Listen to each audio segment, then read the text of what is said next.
All right, today we're going to dive into something that's, well, it's kind of like a widespread cognitive disorder. It's quietly shaping our world, and it's all about the superficial way we judge religion. And as you're about to see, this problem goes way, way deeper than you might think. So, that leads to the big question right up front. Why is this happening? Why are quick, surface-level impressions taking the place of deep, methodical understanding when we're talking about one of the most complex things in human history? Okay, first things first, we've got to frame this the right way. This isn't just about someone having a personal flaw or being a little lazy. No, we're looking at a genuine, modern crisis in how we process knowledge itself. So what are we really talking about here? Basically, superficiality is when our thinking just breaks down. It's where we go for the easy, instant hot take instead of doing the hard work to find the nuanced truth. It's a mental shortcut that, honestly, leads us completely off the path of real understanding.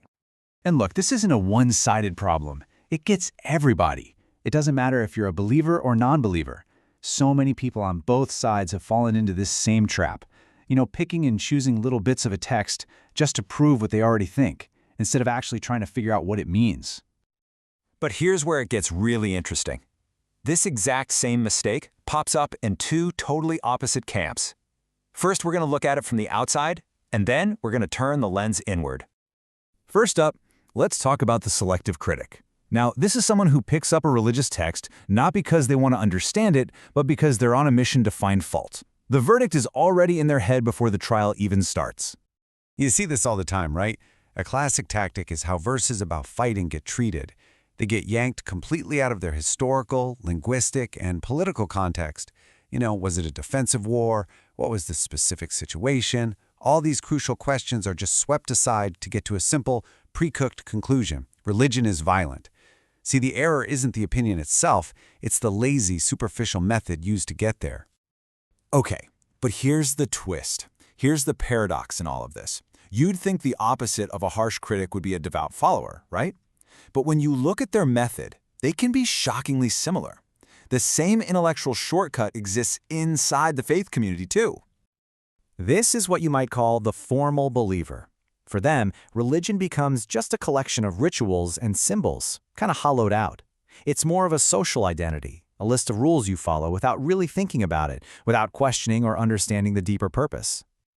And you know what's wild? The scriptures themselves call this out.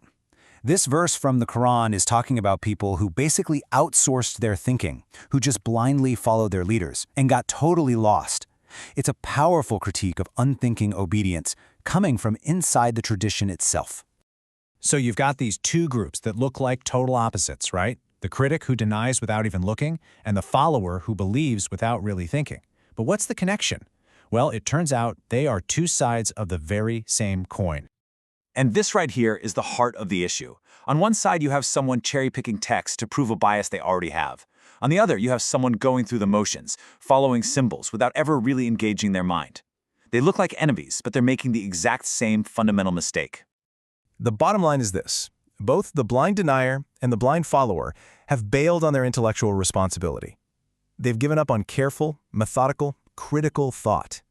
One rejects before they investigate, and the other submits before they understand. Okay, so if that's the trap, how do we get out of it? The answer is in a totally different approach. Let's call it a cognitive reading, a knowledge-based way of looking at religion. Maybe the best thing we can do for this whole conversation, and for our own understanding, is to approach religion with the rigorous mind of a researcher, not just the raw emotion of a critic or the comfortable habit of a follower. So what does that actually look like in practice? Well, first, you've got to dig in and understand the context. Then, you start to identify all the different factors at play, the internal ideas and the external social pressures. Next, you use every tool in the toolbox: history, sociology, philosophy, you name it. And finally, you have to be okay with not having absolute certainty. The goal is an approximate truth, a more honest, more solid understanding. And again, this whole idea of investigating, of asking questions, it's not some attack on faith. In fact, it's often encouraged from within.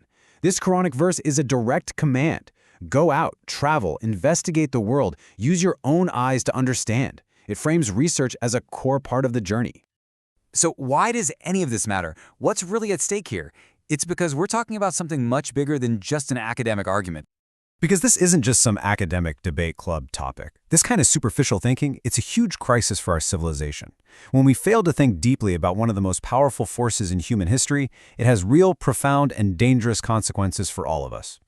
I mean, think about the real-world consequences. It creates whole societies that are super easy to manipulate. It pours fuel on the fire of extremism on both sides, the blind rejection and the blind adherence, and it turns religion into just an identity marker, a flag to wave, instead of a path to wisdom.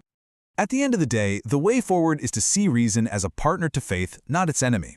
The most profound way you can honor any deep tradition of thought is to actually engage it with the full power of your mind. So I'm going to leave you with a final thought to chew on. We're so used to seeing reason and faith as opposites, as enemies. But what if that's wrong?